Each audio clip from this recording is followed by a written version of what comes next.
Okay, folks, here we go. Guys, here we go. Let's have a good show. 1B, stand by. Okay, Yeah. Yacht, stand. Yeah, Take it. take it at midfield. Okay, Just so go right box it now. up Go to there. camera One. 3. Can 3. you Go to the Thank perfect, you. just like that. I'll just go ahead. Yeah, graphics 2 is going to be up for the first. Okay. Take it. Go right now. Go to camera 3. Go. Yep. Let's go. Yeah, Can you go to the perfect, Yeah. just like that. No music. I'm going to hand to Q, Sophie. Wait for it. Wait for it. Wait for it. Radio. Fine, Be I'm on gonna radio hand in the Canal Zone. All right, guys, mic check. SBTM. Go ready. Okay, Ricky, mic. Wait for it. Yep, I am ready. Wait for it. Wait for it. Wait for it. 2.5. Willie, mic check. Yep, let's go. 1B, stand by. 10, 9, 8, 7, 6, 5, 4, 3, 2, 1, and we're live. Okay, and go for it, guys. Eastern time, right? 5 p.m. Pacific time, 7 p.m. Canal Zone time. Happy hour at the Balboa Yacht Club. Good to see you guys. We've May 9th, trucking right along here. Got a really, really cool show tonight.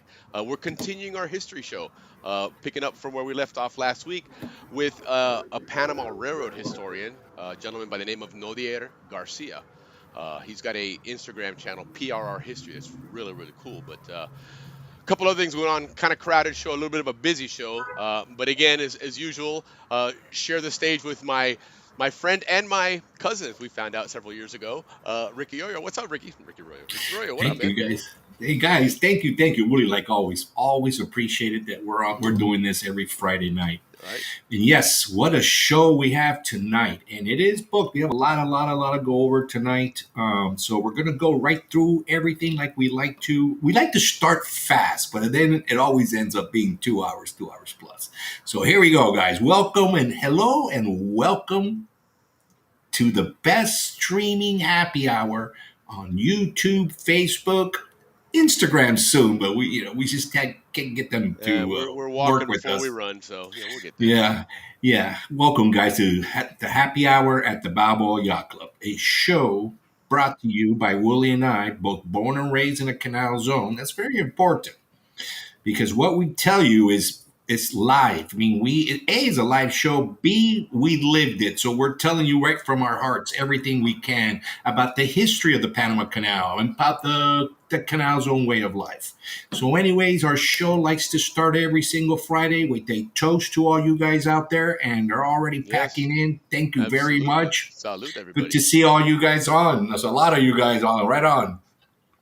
Yeah, and don't forget, guys, like and subscribe to the YouTube channel there. It's youtube.com/@SCN Canal Zone. We got all the old shows on it. Over a year's worth of content now. Every single Friday. We have not missed a Friday for over a year, man. So a lot of cool stuff on there. And, well, yeah, you did. And, yeah, you come to realize how much you miss a co-host when you got to fly solo on this thing. So, but there's a lot of good. Sorry. No, it was you get used to a rhythm, right? And you know, other than every so often, something messes up. But for the most part, I know when Ricky's going to do this, he knows when I'm going to do this, and so forth.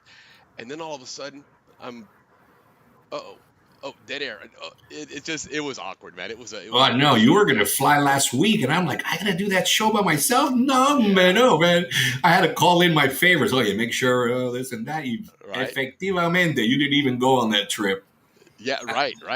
Well, we were even talking contingency plans. I'm like, listen, if I'm on the plane, these are the buttons you got to push. I'm going to be on my phone, and so you're going to be running the studio. But I'm glad it's all worked out. And yeah. guys, like always, man, we truly appreciate everybody that's here with us tonight. All right, well, let's get going, Willie. What do you got? We got a couple of things here. First of all, Ricky's going to go through our birthdays because we've got a couple of guests. As I said, Nodier Garcia from Panama Railroad History is going to come on and give us a really cool historical perspective of the railroad post-canal construction and everything going to Panama. So it's going to be about 1912 to 1996, a really, really cool history that he's learned and made it a point to really learn about the Canal Zone, the Panama Canal Railroad. But prior to that, we're going to have our Kahoot tonight. It's a short Kahoot, but it's going to be a lot of fun. And then kind kind of a last minute addition, but Alex Reyes is getting ready to join us here. He's got a lot of information on the Canal Zone reunion coming up in January of next year. It's now about 6 months away, give or take. So he's got some good information, some links to the hotels and whatnot. So he'll be jumping on here in about 5 minutes. But again, in the meantime, Ricky's going to go over our birthday list while we get everything ready to get these guys on here. So do your thing, Papa. Yes, everybody. A short version, no bochincha tonight. I mean, we'll do a little bochincha, but not a long bochincha. But let's get into the birthday first. There are some birthdays here that already passed, so I want to apologize for doing it on the after. And we'll start with class of 81, Elaine Peterson, my number one favorite person in the whole world. She lives out here close to me, and I spend a lot of time with her and her awesome husband.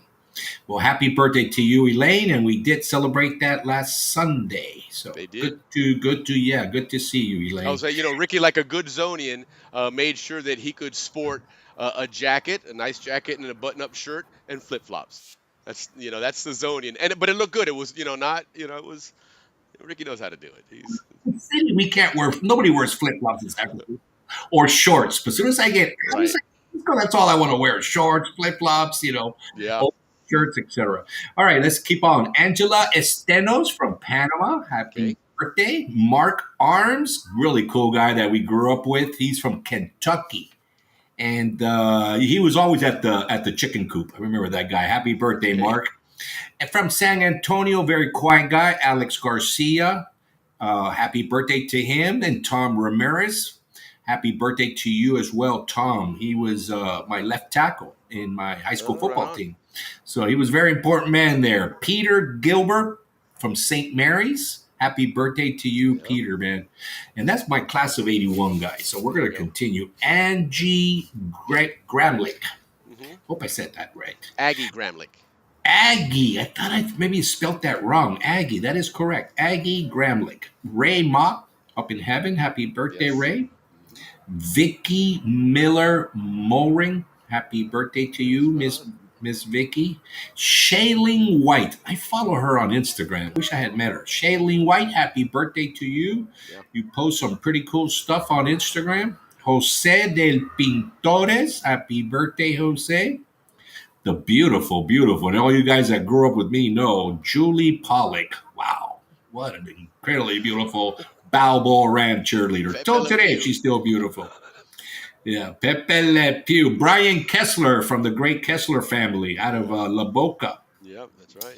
Marty Welch Jones, class of 83. And she was a manager on our football team. Happy birthday, Okay. Marty. I like her. She's a good girl. Tim Denley. Happy birthday to those big Denley boys. Yeah, Diablo. Tony Tweed. Mm-hmm. All right. Happy Yeah. birthday, Tony. Happy birthday, Mabel Paxton Klein. I see you all the time on social media. Happy birthday, Mabel. Joyce Vogel Will. Happy birthday, Miss Joyce. Right Jose Gallardo. Happy birthday to you, Yeah. Mr. Gallardo. Willard French. Happy birthday, Mr. French. And last but not least, before we get to our man, Alex Reyes, John Sousa. So that's our list for today, which was a good list. Yeah. Happy not bad. birthday to all you guys. We really wish you guys a happy birthday and Happy many birthday, more to salute. come. Yeah. Anybody that we Yes. missed, sorry. Happy birthday to you as well. But And yeah, we'll that's-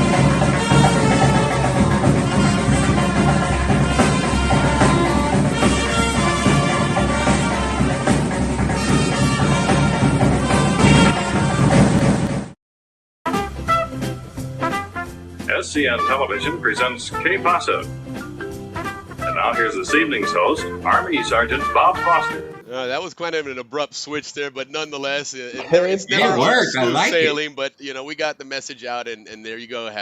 Just like that, Alex Reyes is on the screen. Que pasa, loco? I remember that one. That's right. Yes. Yeah, Oh, great dude. saludo, fellas. Alex. Yeah, man. Good to Yes. see you again. Great Sure. to see you guys. Happy Friday, salute, man. Yeah, salute. Happy hour. Yeah, indeed.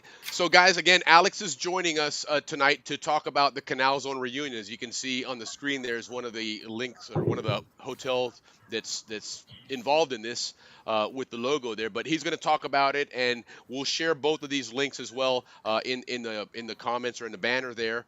But Alex, the floor is yours, man. Tell us what's going on with the reunion. Yeah, well, great. Thank you. The reunion, it has the dates set the 21st through the 25th of January, 2026. It's our fifth reunion, so we're doing our wood anniversary, and we've got some really cool artwork from David Young with the Árbol de Panamá, which is the national tree here in Panama. So we started to put out the dates about 6 weeks ago, and we put our first hotel link, which is the Radisson, which is kind of like the main hotel where we have the Jamboree. And we had 150 rooms reserved there, and we put out the link, and the rooms are gone. They booked 162 rooms. They went over the limit, and we knew maybe that was going to happen because that happened last year, but we didn't know it was going to be that fast Right. because we had not even posted the event schedule yet. So it's a really good indicator for us that the event is real and it's going to repeat and it's going to be around for a long Indeed. time. And thank God for our charities are very strong, and we're doing our donations to the charities thanks to all our guests who showed up last year. So having said that, with the Radisson, we went back to our two other key hotels, which we had last year, and asked them to match the price. One of them being the Marriott that you have showing here. So the Marriott in Albrook Mall, I think that's the link you might have there. Yes, that's the link. Please check that link. The Marriott Hotel is centrally located right in Albrook Field in the airstrip. And the link is also in the Facebook comments as well. I just posted it up in there on the live stream. So Super. And there's three good reasons to stay at the Marriott. One, it's got a rooftop bar and pool, and you could see, if you look one way, you're looking right at Ancon Hill and the flag waving up there, and you can almost reach out and touch it. You turn a little bit more, and you're looking right at actual administration building. You can see it right there. You rotate a little bit more, and you can see Miraflores locks and Cocoli locks from there. You go a little bit more, and you can actually planes are landing right in front of you into Albrook Field, which is very nostalgic and beautiful. Yeah, I think you're talking about heaven there, my friend. right. Oh yeah, Alex, quick question. Yeah. Are those links also available through the Mi Eventos link, or is that separate? No, these are strictly direct guest to hotel link. Gotcha. Okay, perfect. Yeah, there's no in between. You're making your reservations straight. Yeah, so make sure you go through there, guys. Get the link there. It's on the Facebook chat there, and of course, you'll find it on a Canal Zone Reunion Facebook page as well. I'm sure. Yes. Yeah. Well, we're having actually. This is the debut right here because we just got these links yesterday and Wednesday. So there you go. That's why I called you. Seeing first here. That's always first here on This the podcast. is the spot. If you could, I mean, the views are great. Ricky Rivera, no, not Ricky, David Rivera took a picture from his hotel room last year. Yes. Of him looking out at Ancon Hill saying, this is the hill I grew up on. This is my life right here. And I'm looking at it when I opened the curtain and I almost fell to my knees in joy. And it was really, really touching. David does really good stuff. The metro, the Panama Metro, has its stop right in Albrook Mall. So you could actually take the metro from the airport. The last stop on line 2 of the metro is the airport. So you can get on land at any time at night or in the day, take a metro ride as if you were in Paris or Rome or a real tourist hotspot. San Francisco, you name it. You get on the metro. You're in Albrook Mall. You walk a short distance, and you're at your hotel. So check out that Dodge tree. It's got to be Dodge. Thank you. Not bad, man. $85 a night at the Marriott, includes breakfast, got Wi-Fi, and there's a lot of people going there this year because we're going to have a bus this year that runs between the 3 hotels. Oh, fantastic! Yes, taking people to the key activities or the key events, like the train, Perfect. like the Perfect, guys. There's um, really no need to rent a car when you go down to Panama for this reunion. You there's no take an need. Uber, or if you're going to Albrook, like you said, you can take the metro from the airport to the hotel, and now you have transportation to the events. And if we've learned in the past and just recently with Alex, Uber is fantastic down in Panama. So, man, there's no need to Fantastic, do that. trustworthy, safe. Um, the last thing that we're still mulling over, as all the committees are meeting, is maybe a large event at the Marriott. They are really wooing us. They want us to come. They Okay. know this is going to be big. They have a 1,000-person convention center type thing, and we might be moving one of the main events to that hotel. So you just be able to go up and down the elevator like you do in Orlando. Hey, let me ask you a quick question then. Yeah. What is, what's the place that's out by the spinning club, I guess, or out there somewhere in there, like a restaurant or something that's out on the water there? Well, the Diablo Spinning Club built a kind of a restaurant kind of viewing area for members. Yes, that's Because I think that was something that my class of '86 is talking about doing on Friday evening. yeah. And my question is, because again, Friday nights, obviously we're on the air as well, is what does the Marriott want to do that maybe we might not have some kind of a big happy hour at the Balboa Yacht Club event at the Marriott and have a live Ah, show? well, I don't want to jump too far ahead of Yeah, the and that's something game. we talk on the side. I just brainstorming here. We're on a show here now. We're making plans. Everybody, we're gonna put y'all on Oh, I hold while would Alex say and I hash black out and white tie some party. reunion plans Also, I here. would say You know, a real We, I'm like the Don King formal of SCN Canals, and dinners. I'll find a promotion somewhere out of anything. So Yeah, yeah. there's going to be there's going to be a spot, and classes like 86, 76. We're trying to see what all you guys are doing, because you guys are key yeah, just to making this happen. But back to the Marriott. If you look real closely, that's the rooftop pool. You're looking out over the city at sundown, and we're probably going to have our despedida there. okay, Probably okay, upstairs, and super spot. So the Marriott, that's the link for the Marriott. Check out Dad Dupree's pocket. The 99 is right down there. The Albrook Mall, which is the largest indoor mall in all of Latin America, is literally right out yes, that's the right. front door of the mall. It's connected to the mall. Wow, The okay. hotel is connected to the mall. So So you all your got, shopping needs are taken care of right there. yes, all your shopping needs. You Once come back. again, no need for a car. No need for a car. There's the view. Okay, Those are three and maybe four main really good reasons to stay at the Marriott Hotel. Other hotel that we just today received the link and signed the agreement is with the Holiday Inn in Clayton. Now, this hotel overlooks the Miraflores Locks and the Pacific entrance. You can also see Cockley Locks, the control tower from there. There's huge mahogany trees right along what we call Gaillard Avenue, which is Omar Torrijos. And there's the cool thing about Clayton, guys, and here's the link. Thank you for putting that link up there for Holiday Inn. The cool thing about the Holiday Inn in Clayton is that they've turned, call it the administrative side of Clayton, the front side, into kind of a walk-through museum. okay, The buildings look exactly like they did in the 60s, 70s, and 80s. They've nice. taken a house and they call it the Casa Museo, the museum house. And they turned it into what a house would look like if you were a service member living on Colonel's Very Row. nice. And it is so cool, very nostalgic. You feel like and it's these wooden houses that are like raised off the ground about 4 feet. Sure. They've taken across from the Valent Recreation Center, there was a building that we never knew what it was. I think it was a school or something. They've taken that over and turned that into also a display place. And as you walk through Clayton, they have these murals.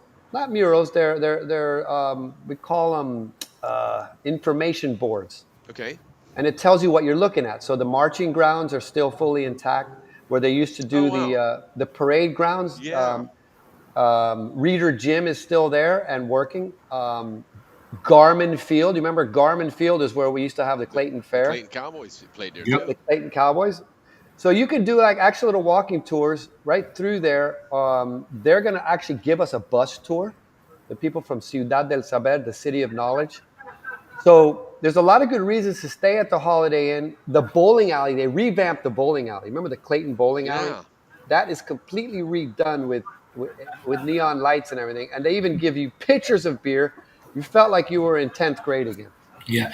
Also, Gamboa Baking Company is in that area. Yes, They're doing very well.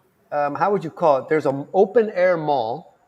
Okay. And one of our big sponsors, the Up Market, is in there. They're doing a grand opening. They're going to be giving us discounts. If you have your Canal Zone Reunion patch or your registration card, you go there, you get discounts from the Up Market. Well, But also the bakery's there. Café Duran is right there. Short walking distance from the hotel. Oh yeah. Hey Alex, you once mentioned on a past podcast that Gatun, I think it was Gatun, that's now an island, has also restored the town for that nostalgia look. Is that correct? That is not correct. That's the short answer. Yeah, no, but you had spoken that they had restored something. Hold on. I would say. I mean, there was a dead pause there that called for some kind of a sound effect. Well, I was hoping he would remember, but you had mentioned that, or at least elaborate. One of the that is towns incorrect. in the Atlantic side, or a street had been restored or kept up, but nobody lives there. It's I like a would say, museum. yeah, I would say that the town is stuck in time. To get to Gatun Island is what I call it. Right. You need to go through canal protection, and there has to be a reason to go out there, and you need to do locks division, and they won't it's let not anybody a public out area there. in essence. Negative. You cannot get out there. Okay, there you go. Yeah, the only reason I got out there because we were doing the Vince Thomas thing, and when I mentioned Vince Thomas, these people they were like, "Whoa, Vince, we can do it." Yeah. I might have said that it looked like I might have said that it looked like it was stuck in time. Yes, for sure. Like the church is there, the fire station, the lighthouse up on like Upper Gatun, but no, that's not there. So it's not like a tourist attraction, at least not yet. No, it would be a great idea to do it. It would be a great idea. I think that's what we were talking about is ideas to get Atlantic siders to come down to Panama. Or even a tour to the Atlantic side is part of the whole gig because, again, when you realize it, 50 miles now here living in the States is like nothing. I mean, I drive further. Plus that train ride. Yeah, that train ride's totally worth it. There's serious, heavy discussion to get more Atlantic side, not only representation, but tours. Yes, agreed. To go over there, and we're talking with a Canal Zonian tour guide right now. Okay. And he's down. He's ready to do it because people took the train last year and they said, "Hey, I want to get off and I want to go to Margarita. I want to go to Margarita." So we're looking at ways to do that. Very nice. But this is, I mean, just to close out the hotel thing, we have a trifecta of hotels: one in Amador, Fort Amador, one in Fort Clayton, and one in Albert Airport Station. This is a perfect little triangle. Everything is very close. Look at that one right there. That picture of that tells you exactly where it is. It's like you can literally walk to the visitor center and listen to Morgan Freeman tell you about how beautiful the place is that you grew up and were raised in. Or if you get a room with a view of it, you just sit up there in your room watching and just enjoy that view there. You got it. There it is. You could see gators up in that creek right there. You probably see Jeff Nom fishing right there at the spillway. But that's cool. If you go about a little bit left of that picture, you're at the train station. So you're very close to catch the train for the train ride. And then Gamboa, everybody knows Gamboa is just 25 minutes, a quick 25 minutes up toward the right, northbound. Sure, right next door.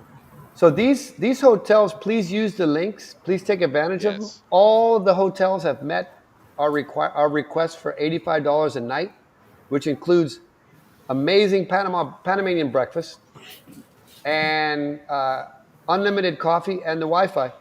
And then Canal Zone reunion, working with some tour companies and working with, God willing, the autorismo, ¿cómo se llama? Autoridad de Turismo de Panamá, having a bus circuit. So if you want to go on the train ride, you get on the bus, you go to the train, trying to make it as user friendly as possible for our guests.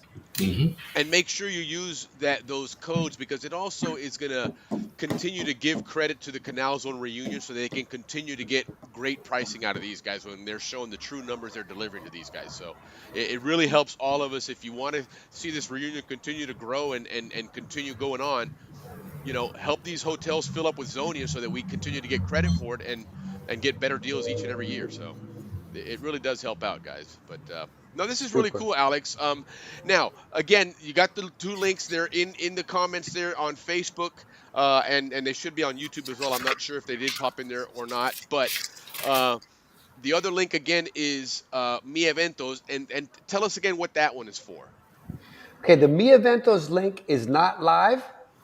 Okay. The Mi Eventos link are specifically for activities on our event schedule. Okay. So, for instance, Northbound Cruise, the Twilight Cruise out to the bay, the train ride, the golf tournament. This year, we're going to do a Cayuco race.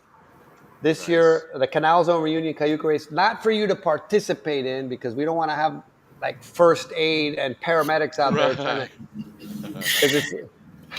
But for you can watch.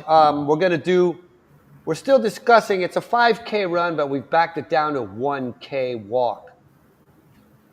Okay. All right, Ricky. So you guys could probably handle the 1K walk. But the idea is golf carts. Can we bring golf carts? You can bring golf carts. It's a fun. The idea with the Mi Eventos is that's where you buy your individual tickets for events. Yes. That's where you buy your individual tickets for events. The Jamboree, the Elks Club party. And when will it be up and running? The honest truth is it has to happen after Canal Zone reunion in the States. Okay, fair enough. Yeah, because we work together with them, and some people buy a ticket thinking that they're going to go to Orlando and get on a train, and they didn't know that it was Panama. They just saw Canal Zone reunion, so we don't want to get confused. Yeah, no, because Orlando's a big railroad hub anyway. But anyway, that's for another day. But which, speaking of railroads, we've got our friend Nodier Garcia on with our Panama Railroad history. But again, Alex, dates are January 21st through the 25th, Correct. 2026. Canal Zone reunion. You can find it on Facebook at the which one is it? Is it Canal Zone reunion page? Do we have it's Canal Zone reunion. It's just Canal Zone reunion. There you go. There you go. Facebook.com/Canal Zone reunion. Go there. You can get information on all of these things. I'm sure these links to these hotels will be there. But notice they'll be second there. They were first here on SCN Canal Zone, right? They're first here on the community building that you guys are doing. Yep. With Canal Zone documentary, and with us here, the what you guys are doing is keeps our flame alive, and it teaches other people to come join us, because like Nodier right here is going to give some. Is this the guy that does the Instagram? Yes. Instagram. Yes. History. Oh my God, Yeah. Yes. It's the PRR history. Yes, you got it. One This the same. guy, I have never met you before, but what you're doing there is like, I go to that and I look just to read, because it's so amazing. Between you and Juan Posada, you're collecting everything that we've ever wanted to get out to people, and you're putting it there at our fingertips. Thank you, Nodia. 100%. And I'll tell you what's interesting about that, and how this web of relationships works. Now I'm friends with a guy named, and I hope I get the name right, Nodier will correct us here just a moment when he jumps on, Akiro Matsushita, I believe is his name, from Japan. This guy is, he's somewhere around my dad's age, maybe, give or take, but he's an avid historian of a lot of different things. One of them is the Panama Railroad as well. Wow. And Nodier's going to explain to us what that connection is, because there's an interesting connection between the country of Japan and the Panama Railroad. But this guy ended up liking my post promoting this show earlier in the week, and we ended up connecting and chatting a little bit. So, you know, this guy really does have a global reach with his history of the Panama Railroad, which I'm excited to get started. But real quick then, Alex, before we let you go, anything else that we need to talk about or plug, or anything that's running out of time that people need to register for? Or I think that the hotels are important because people are concerned, where do I stay? Where do I stay? The Radisson's sold out. I don't know what to do. Now I got to get an Airbnb. Oh, I'm very concerned. And these two hotels have a great capacity to serve us. They're giving us 16 rooms, or 60 at first, but they have way more. And they're right next door. They're right next door. They're all in the Canal area, and we want to fill those rooms so they can give us more. Yeah, and that's key. So and then keep your eyes peeled for the event schedule, which we'll be posting soon. But more importantly, we are doing our donations to charities. This year, we've been able to raise a significant amount of funds through the Canal Zone reunion, and our charities were just like, wow. And it's all thanks to the guests, and it's all thanks to every ticket that you purchase, every T-shirt you buy, every rum and Coke that you drink by the pool goes to charity, because we're a non-profit. We have to break even. Oh, look at on the chat real quick. Sorry to interrupt you there. No, I know. He's chatting over here on the side too. I'm going to pass you guys off to these guys, but stay tuned on Facebook. And also, we're going to be starting a new website called canalzonereunion.com. It's being built right now. That's going to be our hub.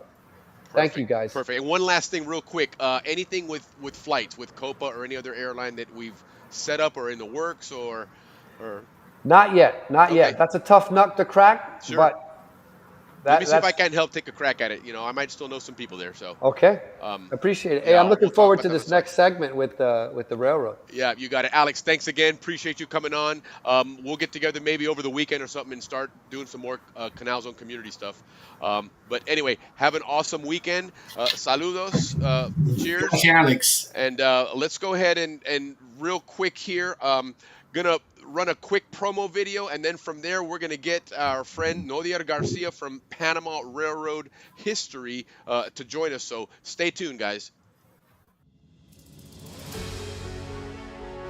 Deep within the jungles of Central America lies the Isthmus of Panama, a narrow strip of land connecting North and South America, as well as dividing the Atlantic and the Pacific Oceans. It is here, in Panama, that explorers dared to imagine the impossible, a path to join the world. King Charles of Spain commissioned a research expedition to survey a canal in the isthmus in 1567. He was searching for a way to shorten months of perilous sea travel around Cape Horn in South America. In the middle of the 1800s, Great Britain also surveyed the isthmus for a canal route and a shortcut to Asia. Finally, in 1881, the French diplomat and Suez Canal builder Ferdinand de Lesseps tried to replicate his efforts in Panama.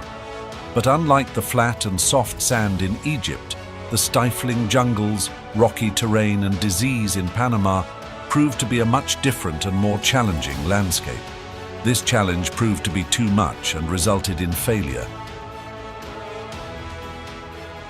As the new century began, the United States took up the challenge of cutting through the continental divide. America was fast becoming a global power. Her new industrial might and ingenuity were about to be showcased to the world. Excavating the impossible, the building of the Panama Canal, is the story of dreams brought forth from failure, of innovative leaders and men who toiled and sacrificed to see two oceans united.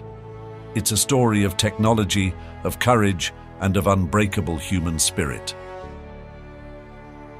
This 5-part series will be the most comprehensive and detailed account of the building of the Panama Canal. We'll begin with a journey back 4 centuries to the Spanish Empire and their colonial aspirations, followed by British attempts in the 19th century, and finally culminating with the failed French attempt at the end of the 1800s. Part 2, we'll enter a new century and see the emergence of America and Teddy Roosevelt, with a bold and ambitious plan for a canal where others said it couldn't be done. We'll learn about the early plans, the logistics, the companies and people involved. In Part 3, we'll learn about early hurdles, poor decisions and setbacks that almost doomed the American endeavor. And we'll see how America changed direction and overcame the early stumbling blocks and turned failure into progress. Part 4 will cover the incredible project of surveying, excavating, damming and building of the world's most important waterway, all while engaged in a relentless fight against disease, weather and terrain. Finally, Part 5 reveals the steps in completing this strategic waterway and the first ships that crossed a fully operational Panama Canal, changing global trade forever. This is the most complete and researched authoring of the construction of the eighth wonder of the world. This is a comprehensive story behind one of the greatest engineering marvels in human history, excavating the impossible, the building of the Panama Canal.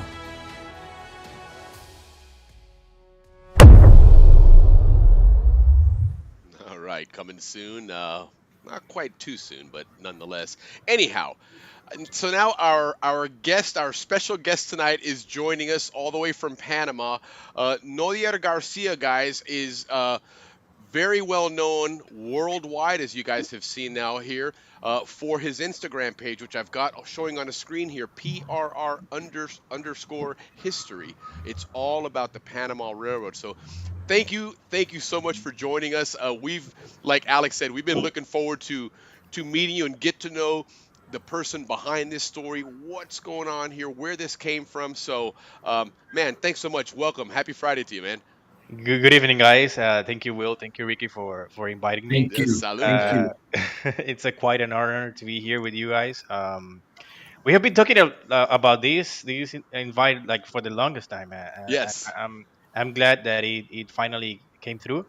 Yeah, I'm just here to share my findings, what I have um, investigated and found out Sure. about the this story of the Panama Railroad. I had before like small pieces of the history, but I couldn't find anywhere where everything was compiled in a orderly fashion and to put it like easy for people to know about. And about a year ago, I decided to start this project out of my passion for railroads and Panama. Well, let's go to And that first. And so let's go back a little bit here. okay, sure. Tell us about Nodier Garcia, and then it'll kind of segue right into Right. where this passion for the Panama Railroad, because we chatted a little bit last night, Yeah. and there was a visual that you gave me that I remember seeing that same visual myself, and I'm like, I get it, man. So tell us where you came from and where this all started. So I'm 36 years old. I lived in Panama my whole life, and when I was a little boy, I have an aunt that lived in Diablo Heights, and then to get there, you will need to cross the Balboa yard for the railroad, the Section I, and that part of the zone. And I remember when I was a little boy that I used to look at the train and stick my head out of the window from my parents' car, and I always liked that view of the train going through there. And I remember when the last days of the railroad in Panamanian hands, they did a couple of trips to from Balboa to Summit, and then I remember taking that with my mom. And Now, when you say the last days of the Panamanian Railroad, this is not the Canal Zone running it, but the Panamanian no, Road, correct? Which yeah. was changed hands to what? So in back in '79, it was almost like maybe the first things that came into the Panama hands. Like the railroad was one of the first things that came into to the Panama government. Sure, long overdue since 1855. Exactly. Yeah. So, yeah, in the '90s, mid '90s, the railroad was in a bad spot, in a bad place. It was left to rot almost, and they only did like small trips from Panama to either Gamboa or Summit, and going going back and forth only that way. They couldn't do the whole trip up to Cologne because of the state Really? of of the railroad. Yeah. Wow, that's incredible. Wait, that was in the 90s, you said?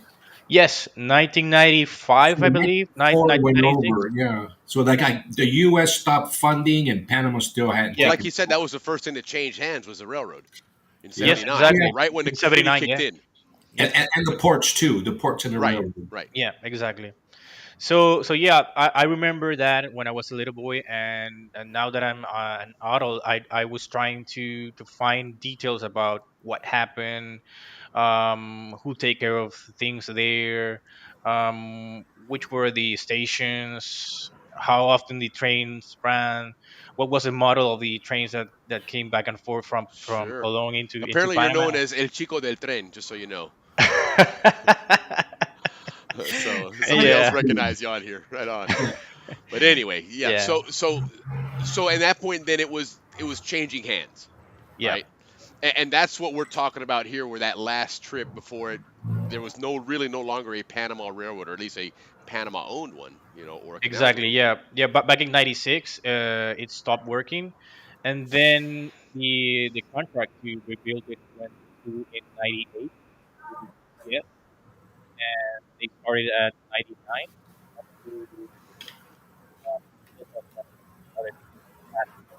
Panama Canal Railroad Company. Okay, interesting. Yeah, your mic's a little cutting out there, but so yeah. So at that point, and was this the Kansas City Railroad that was, and that wasn't that one of the ones that bought them out initially? Yes. Yes. It was Kansas City Southern with My Jack products, which are the ones who take care of the cranes that loads Oh, interesting, the interesting. the containers to the Well, it intermodal was in train. their best interest, obviously, to invest in that because if Of you had a course, rail to move, that would put more use in their containers of or course, their yes. their their uh, Hmm. machinery there. So that's interesting. Yeah, Now, I try to cover every single aspect of the railroad history. I have first started with going through the stations when the Panama Canal already finished until it stopped at 96, 97 around that time. Then I just finished last week because I try to post every Friday. I tried to cover the stations that were before the Panama Canal construction. So right. most of those were lost to either Gaylor Cot or the Gatun Lake.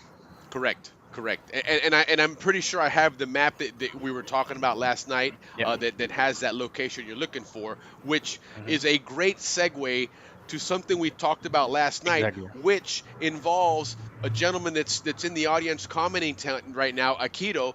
Um, Akira, yeah. and Akito, feel free to chime in and comment on Yes. your side of this and version of this. But tell us this story about Japan and that connection with the Panama Railroad and the state of Japan, the country of Japan, which at that point was, if I'm not mistaken, an early birth of that nation. Correct? Is that as an actual N- nation, no, no, no. They already had some time going or on that was there. a recognition of the United States? I guess more Yes, so. exactly. Yeah. Okay. So first of all, let me just give it a shout out and thanks to Mr. Akira Matsushita. He's a great guy. I've been talking to him over a year now, and he's a quite interesting guy. He used to live here in Panama from '91 to '93, and we connected over Facebook last year.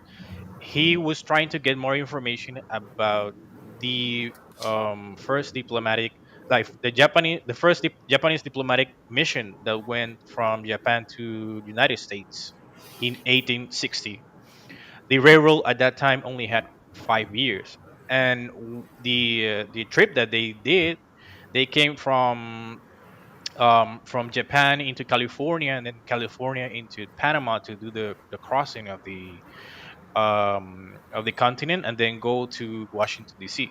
Yeah, because And as you can imagine, in 1860, the United States was still very underdeveloped, and so yeah, a diplomatic mission was not about to land in California and make that land trek across the United States. It yeah, was actually better to go the other way. it was actually impossible at that moment to do Mhm. the trip by ground. The American Railroad was not done until Correct. 1960. Sorry, 1869. 1869. Correct.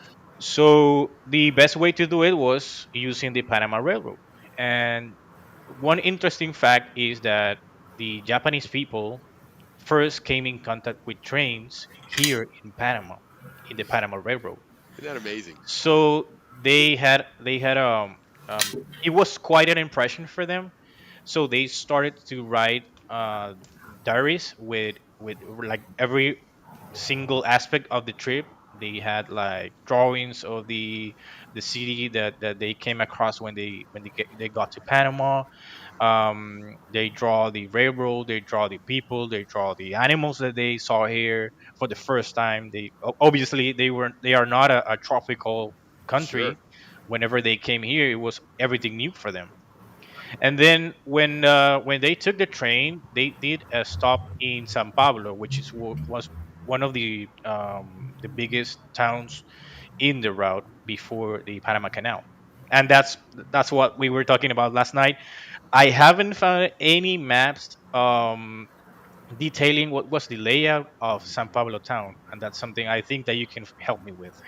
Yeah, yeah, we're going to give it a shot. I have some maps that I obtained from the Library of Congress for this excavation or this canal construction project, and they're pre-canal construction surveys and stuff, so very highly detailed as well. So hopefully there's some information there that Of might course, work for yeah. you because it has the entire route of the Panama Road prior to the canal. And there you can see on the screen there's Mr. Akito chiming in. Actually, I have just added some more information about that diplomatic mission. Yeah, there were 77 people in that trip that came into Panama in 1860. Wow. So there's record in Japan of that, of them arriving, and they arrived on Wednesday, April 25th, 1860, using the Panama Railroad. So there you go, guys. Panama Railroad was, and you look at Japan now, and you think of the legacy that they have with rail, and you think of the bullet trains and all this. Exactly. I mean, these guys have really embraced the rail line, and it was all thanks to the Panama Railroad, none other than the Panama Railroad. So that's a pretty cool legacy for Panama. It is, yes. Yeah, absolutely. So I have put together a small presentation. Yep, Willie, I think that we can start over yep, there. certainly, A small certainly. presentation detailing the stations that were in the railroad back in the days, from the period after the construction of the Panama Canal until 1996, approximately, when the railroad under Panamanian administration stopped or ceased at that moment. Correct. So yeah, you can go to the second slide. So just as a small overview and some context, the railroad was built between 1850 and 1855 by the Pacific Mail Steamship Company, and the enterprise was led by William H. Aspinwall. And I want to mention something very interesting here. The city of Cologne it used to be called Aspinwall in honor to this guy. Yes. And most of the people don't know that Cologne, the city of Cologne, was created because of the railroad. Like it was an island before, and the first plans of creating the railroad was not to be in Cologne but in Chagres. But How about then, that? but then they came with their own engineers, and they found out that the Isla Margarita, because that was the previous name of that place, Margarita was a really good place to set the first, like the Atlantic terminal of the railroad there. Interesting. When the railroad was finished, then they named the city Aspinwall. A couple of Oh, years later, they had some issues with the Gran Colombia, sure. and they renamed it to Cologne. But at the beginning, it was Aspinwall. Interesting. Hey, real Yep. quick, HB Tui, who chimes in a lot, just put a message up there about a map that a scan of a map that he may have. So, HB, if you reach out to him on Instagram and, Sure. and and connect with him and you know and maybe you guys can. He might have something as well. HB is another one that has a vast knowledge and history of Panama and the canals. On his family goes way back in the zone, so Okay, great perfect. person to connect with on there. But And he also did the play in 1903 where he played Shaler, yes, the guy in charge of the railroad. So right on, yeah, Henry, there you go. That's bringing right. What some a of that great history. look at you, Ricky, Yeah. connecting the dots, man. Well done, well done. Okay, you can go to the next We just slide love here. Henry. Okay, so here I'm going to do the trip from Panama City, so that means to this from the south to north, and I'm going to describe with photos and Perfect. some facts of each of the stations. So I'm going to start with the Panama City station. That will be the Pacific Terminal one. Okay. So it's that big building that we still see in Plaza Cinco de Mayo. Hmm. Yep, That which we just saw last week when Dave was giving us that history of Plaza Cinco de Mayo, which is again great segue because he showed this building on there. Now you know what this was originally. exactly, yeah. So back in 1912, the first thing that I would like to mention is that this is the third building for the Pacific Terminal of the Okay. railroad. Like there were other buildings, but they were made of wood and they were located in a different place. And Okay. then obviously when the Panama Canal Company was here, they would like something big and robust and great to see Sure. for the railroad, which at that time was the main transportation for almost everything in the city. Well, and So, railroads traditionally back in the day when they were the main form of transportation for anything of any kind of distance, railroad stations were always grandiose. I mean, hence the names exactly, Grand Central Station. And I mean, every big city in the United States that had railroads had this gigantic railroad station. And so it made sense here in Balboa to do the same for the Panama Railroad. exactly. So it was designed by the railroad architect called Omer E. Bartlett, and the construction took place between April of 1912, as I mentioned, until August of 1913. But the first train departed this station on March the 1st, 1914. Interesting. As I said, the building is located at the end of B Avenue and right next to Plaza Cinco de Mayo. Yep. And it operated until the 28th of October 1960. It was returned or given back to the Panamanian government after the Ramon Eisenhower Treaty was signed in Okay. 1955. So in 1960, it went live, and they had to um, return these lands that belong to the railroad, and then the Canal Zone authorities decided to keep every station of the railroad inside the boundaries of or the limits of the Canal Zone. That's why then, if we can go to I'm going to talk about the next station, which is the Ancon one, but I would like to show you a couple of pictures that I have Sure. collected for the Panama stations. So, So the quick one, question, Nordier. sure, go Uh, ahead. when 1960, then they close that railroad station, Hmm. and what we know of that area, obviously, all of us been around there since then, where that was Central Avenue and everything else. You had all roads there. What happened to all the rail lines? And I mean, imagine a lot of it was taken up, but there were some places where you could cross, and there was still the rail lines in the road there. Uh, Well, the ones in the yards they were completely removed, but the ones crossing the streets are still there up yes, to yeah, this day. You can yeah. see that if It you was go it to was Plaza too Cinco de expensive Mayo, to rip up the streets for that. exactly, you can still see Yeah. the railroad crossings there. And I've seen old pictures, which I'm sure you can see when you go to his Instagram page, where back in the 50s, where you had those big traditional steam engines and steam locomotives that that ran all the way into Panama, and that was part of that Panama Railroad. That's how far out it went to, and Yeah, it whenever you search for Panama Railroad, one of the most common pictures that comes up is this big steam locomotive getting out of this specific station yes, back in the 1930s. right when it's crossing the street, correct? Exactly. Yes, yes, it's a very That, that, iconic and picture. that's actually crossing the central street. Like this is the la Right. central, like the main Yeah, one there. it Yeah. is. No, it is. I mean, it's a great picture, and if you don't know better, you could assume that that might be somewhere in the United States as well, because it is very traditional to those big black steam locomotives that were just these massive machines, and here it is crossing this main Yeah. thoroughfare. Well, actually, those locos were built in the U.S. Oh So yeah, all of them were built in the U.S. yeah, So it's logical that you will think that this is like a city in the U.S. yeah. It was impressive, So but anyway, yeah, so here I just wanted to show how the building looks at this moment. The photo in the background, it's a quite nice photo that it was taken in 2022, back when people were still at home due to COVID, and of course you can see the whole building there. sure, It's massive and it's beautiful, and it's still like that right now. It's being renovated, but it will take a little bit longer to be ready for people to come in. Right now, there is the Anthropological Museum of Panama. It's nice, in that building, and the Ministerio de Cultura is the one taking care of that renovation.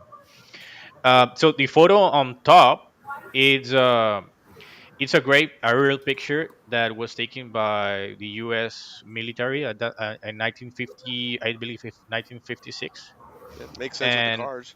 You can those are and 50s then cars. yeah, and it was colorized using AI. It was Nice, part of the things that I did for this presentation, and it showed you how big it is and how you got into the building and how you got into the trains. Like the building is just the main part of the sure, of the station. The real, like the platform and everything and the baggage rooms, it's in the back of the station. And then the bottom now were those picture, platforms covered then, I guess? yes, they were, yeah. Okay, interesting. And the picture in the bottom, it's the article in the Panama Canal Record back in 1912, explaining the plans that they had for this building. Oh yeah, They already knew at that moment that the previous building was not enough for taking the traffic of people that were using the railroad at that sure, moment. So they started designing the new one here. very It's good. quite interesting because you can see how it was going to look, and it's exactly the same Yeah, as it was done at the end. it's like an architect. Unbelievable how they do that. Yep. The plans work, huh? Mhm. Ricky, no, that So was a little jab at Ricky there. Ricky is our No, architect. I know the building, and I like it a lot, and I know that what they're doing to it. They're doing a good job. yeah, Panama's doing a good job restoring all their old buildings. So, whoever's running it, you know how I always diss the planners in Panama. Well, these planners are doing a good job Yep, of restoring a lot of that old history of Panamanian architecture. sure. it's taking a little bit longer than is supposed, but I believe that it will be great at the end. Yeah, indeed.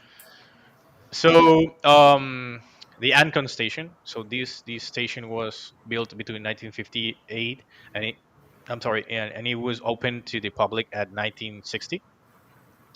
It ran into service up to the 1980s when the railroad decided not to use this station anymore. And as I said before, this station was inside the limits of the Canal Zone, Hmm. and it was small, pretty basic structure. You had a ticket office, small bathroom, and that was it. It Yeah, I was remember that. open. It was open. It didn't have many furniture Facilities or anything. yeah, so facilities, Chairs, yeah. benches, yeah. Yeah. No, it And was. It was a small one, and I remember it had, that double rail line there because it had the end. It was that stub was on the end, and so it would. You always see it unhook the locomotive and then go back around it and go back to the end and reconnect and exactly, go back in the other direction because that was the end of the line exactly. there. It was located right next to what it was the laundry, the Ancon laundry building, Yep. which then was the PTJ, Hmm. and now is the DJ. So Okay. but the building is still there. Like Okay. the laundry building is still there. Unfortunately, the station itself is no longer there. It was teared down because there was an expansion to the streets that go Sure. through there, so we no longer can see that building. Yep. And in the next slide, we can see a couple of pictures there. So pretty interesting thing. The photo at the top was provided by Mr. Matsushita Okay. when he lived Yeah. here in Panama. The photo in the background in the background of the slide is the station when it was functional. This was taken in 1981. It was published in the last Panama Canal Record. record. Yeah, in the last issue that it was published in 1981. Okay. And then the bottom picture, it's how the station was right after the January 9th riots of Oh wow. 1964. Look at that. Okay. Yeah, it Interesting. it was also colorized using AI. Sure. Look at that. That's Yep. amazing. Yeah, you can Hmm. tell it was a small platform, and it was the end of the line. Hmm. And at this point here, in when he's taking, and he was there, what, 1991? You said to 93. Exactly. Yep. Yeah. So as you can see now, there's grass growing over. So there's obviously no rail line being used there anymore. Yeah, But it was but not in that's use. what's Yes. left. Hmm. Interesting. That's fascinating. Wow. We can go to the next one then.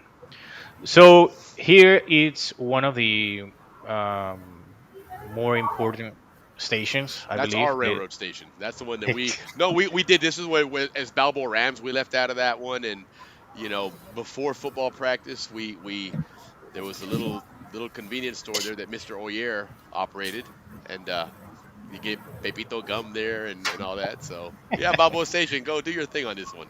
So the contract to construct this station was given to a guy named Eladio Lasso. I would like to look deeper into the Lasso family here in Panama. There are not many Lassos here in Panama, so Okay, maybe I can find someone related to the guy sure. that constructed that station. And it was finished between April and June of 1915, right Okay, when the Panama Canal was just starting up, yeah, and getting ready when to open. everything was put together there, like all the administrative buildings and offices were just starting there. That's why they decided to put a station there, because the amount of people that were working there was pretty large. Right, and I would imagine when this was built, of course the admin building was something that was built early on for obvious reasons, but a lot of the communities probably hadn't been built yet, so a lot of your admin employees probably had to take a train coming from areas like maybe Gamboa and things like that, Exactly. because Balboa was still being finished. They still had just been reclaiming a lot of that land as part of the canal build. So Hmm. that makes sense that this was a necessary station. It wasn't just because it was part of Balboa, that it was one that was probably the most used station of all. Exactly. And the other interesting fact about this station is that this was the last station that worked for the Panama Railroad before stopping service in 1996. Okay. As I mentioned before, there were some trips for kids from this station up to Summit Park, and I remember taking the train with my mom in this exact station. Wow. The building is still there. There is a McDonald's right now in that station, and it's in a quite rough state, but you can still see the platform. You can still see the shape that it had before, and you can recognize that this was a railroad station. Sure, interesting. And just for what it's worth, hint here, this date here, 1996, and the fact that it was the last station to be used, that might be on a future Kahoot. So y'all might want to take notes of that. But Great. just for what it's worth. But let's real quick address some more people, because we got a lot of people in the chat here that are chiming in and see. You can see the drawings here. Maria, Molina, thank you for chiming in. Unless Ricky got these. Jim, good to see you on here. Andrew, checking radio. Andrew's going to be on here in the next couple of weeks. Remember, guys, with David Cohn, with Jim Duffus, and also Ricky. Milita. I have Mita Cazorla, she's from the the marine traffic control, right? So all four of them are going to talk about that Gatun transit. That's going to be a lot of fun. So really looking forward to that one. Uh, Hola, hermanos. Marta, good to see you on here. Chris, how you doing, buddy? Good to see you on here as well. Is there any plans for a PRR museum, including a scale layout of the early day tracks? That would be Good interesting. question. Yeah, I will need to look into that. Yeah. Yeah, that would be interesting. It would be something certainly, and at this point, heck, you could even almost create something like that with in a virtual world that would be able to recreate that route and all that stuff. Yeah, and I read that there were people in the Panama Canal Zone that used to do railroad like modeling, Right. and I read a couple of articles that they had like an exhibition in the Balboa theater once, and there was also a small layout in the Coruscant station, like the original Oh one. well. Yeah. Well, there's in the model railroad world, there's a thing called modular railroad, Hmm. and what it is you have these big events, and you can see these on YouTube where they're you might be assigned, and it's 3 foot by 3 foot is your section of track, but they're specific that they always be able to join another box and another box in the same spot, but people Exactly. create their own piece, their own diorama. And that would be an interesting way to do something like that, where somebody would create their Balboa station, another person comes in with their Corzall station, Yep. and then be able to join them all together and have that modular Exactly. railroad, which is Or probably what you're talking about. yeah, or putting together. I know that in the U.S. there is a lot of people that have this hobby, and what they do is that they rent a space and they Yes, create their own club, and then inside this space they do their own layout, trying to replicate, like, for example, their own city or a correct. specific route, Yeah, and there's then one near my house here that has done that, and they've rented an old warehouse, Mhm. and it's, I mean, it's pretty good size, and yeah, they've recreated this old Pennsylvania mining railroad town, and I mean, just amazing. You can tell that as a group they've spent a lot of money and a lot of time, just exactly, and because this hobby that's what you is need not here. this hobby is not cheap. No, indeed it's not. But it's a passion, where you could Of spend course. literally months, maybe once a week you go out there on Wednesday night and you spend a couple hours working on the Balboa Railroad Station and the Exactly. surrounding hill behind it and the football field across the street there. So, Mhm. yeah, that would be a really, really fun project to do one day. I think that would Yeah, be yeah, an exciting thing for of some course. railroad aficionados to do. But anyway, now let's moving right along then. Keep Sure. this one moving along here. Yeah. So again, more of your Balboa Station there. More views. The photo in the background is from the 1950s, Okay. right before the centenary of the railroad in 1955. Mm, So that was the point that they put together these old engines like the 299. I don't know if you remember that steam engine that was displayed there, the 299. yeah. There was also One of the um, excavators. Wasn't one there of one of the cranes, one of the Yes, cranes, correct. and there was also one of the mules from the logs. Yes. The old So style mules that the had the old ones, cabs yeah, on each side. exactly, yeah. Yeah, I remember those. From that, you can still see the crane there. The Berceris crane is still Hmm. there, but the 299 was taken to the U.S. in, I think it was 1973, Okay. and it's been displayed in the Railroad Museum of New Jersey. You can see Oh the wow. Okay. yeah, Interesting. you can see the engine there. So yeah, the you can see the platform here in the top photo, and in the one in the background, in the, oh, sorry, the bottom one, it's an old timers parade that it had in 1920s. Sure. You can see. Well, I'm not sure if you guys can see it because of the resolution of the screen, but in the part in the top of the picture, you see that Albrook was not yet built. 100%. Yeah. Yeah, you can see it on the other screen on the left where you see that bus and you see the runway Exactly. over there.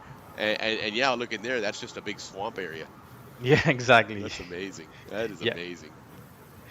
Which Okay, makes sense so if you look at that again. That tells you that a lot of Balboa area hadn't been developed yet. Hence the reason that this railroad station was important because a lot of your employees go into the admin building, which was a big, giant, full building, fully functioning. These people were living outside of town, and the railroad was their way to get to work, and walk across the street and walk up the hill. Exactly. Trams too. Did the trams and the railroad use the same tracks? Because we know from our historian that La Boca, the way they transported in and out was through trams. Well, no, I don't think they use the same. They had they were two independent systems. Interesting. I even think that the gauge of the Yes, rails is different. it is. These rails were wider, and that was something that even during canal construction was a big issue with some of the Yeah. French rail that was a much So narrower gauge. yeah, and if I can speak to that a little bit, the Panama Railroad used to have 5 foot gauge, and this was because when it was created in 1855, there was no standard in the U.S. at that moment. Correct. The North had a different gauge than the South, and the people that create, like the engineers and the people that create the built the railroad here in Panama, they were from the South. So they used the 5 foot gauge, and it stayed that way for the longest time. Which, if I'm not mistaken, wasn't that what the British also used? Was that narrower gauge? Yes, And exactly. yep, and that was very much the standard in Europe. And then, of course, when the canal construction came, they changed to a bigger gauge, which was also necessary because of the way they were transporting and the terrain and stuff. It made it. Well, if I can correct you, the 5 foot is what they call the broad gauge, and it's not the American standard at this moment. I think right now it's like 4 and 3/8 or something like that. Okay, so it's But narrower then. well, the American standard is narrower than the one that we had here before. And was that due to canal construction needs?